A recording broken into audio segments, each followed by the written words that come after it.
হ্যাঁ আম্মা, আমি দুবাই থেকে বাংলাদেশের এয়ারপোর্টে নামছি, এখন হাইটা বাসায় আইতাছি। আরে না, আমার বাংলাদেশের লোকাল বাসে উঠতে একদমই ভালো লাগে না। বাংলাদেশের লোকাল বাসগুলো বাংলাদেশের মেয়ে মনের মতো, যেই জায়গায় ঢুকতে গেলে অনেক ঠেলাঠেলি করে ঢুকতে হয়, কিন্তু বাইরে হওয়ার সময় লাত্তি মেরে বাই করে দেয়। আম্মা, বিদেশ থেকে তোমাকে লেগে সব জিনিসই নিয়ে আইছি। এই প্রবাসীকেও দুঃখই একটা, কখনো কেউ ফোন দিয়া জিগায় না যে ঠিকঠাক মতো খাইছি নাকি। ফোন দিলেই এইটা নিয়ে আইছি নাকি ওইটা নিয়ে আইছি নাকি। আমি কোয়ার পরে এখন তো খাওয়ার কথা কই ভাই, এখনো কিছু খাই নাই। এই জায়গায় একটা সিঙ্গারার দোকান পাইছি, সিঙ্গারা খেয়ে নেই, তোমার একটু পরে কল দিতেছি। মামা একটা সিঙ্গারা দাও, একটা মরিচও দিয়েন। কি চাইলি তুই? আরে সিঙ্গারা খামু, লগে একটা মরিচও দিয়েন।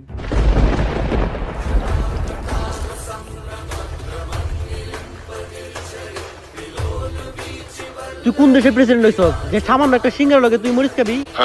ওই ওরা ধরে মেম্বার সাহেবের কাছে নিয়ে চল। আরে আগে তো আমার এটা কইবেন, আমার দোষটা কি, আমি কি করছি? মেম্বার সাহেব, ও মেম্বার সাহেব, সকাল সকাল তোকে কি এর এত ডাকাডাকি? রাত্রিবেলা ঘুমাইতে দেয় না তোকে মেম্বার নি, আর দিনের বেলায় তোরা।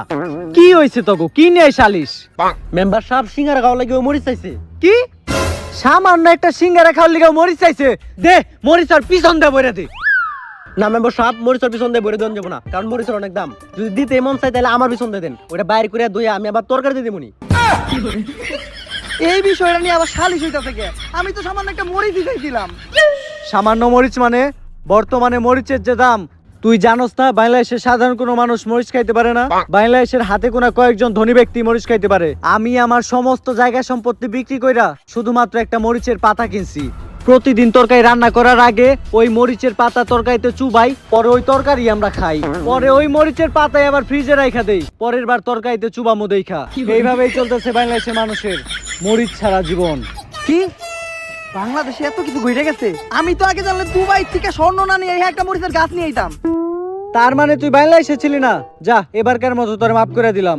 বাংলাদেশের মানুষের কাছে টিয়া পয়সা চাবি দিয়া দিব, জায়গা সম্পত্তি চাবি লেখা দিব, কিন্তু মরিচ চাবি একদম ডাইরেক্ট ভইরা দিব।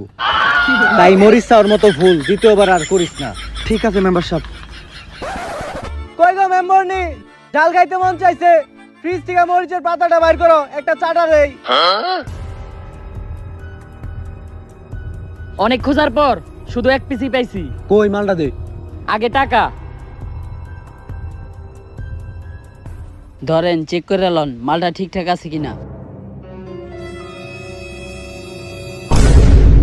আরে এটা তো আমারটা থেকে ছোট। সাইন্টিস্ট, তুই যে টাকা দিছস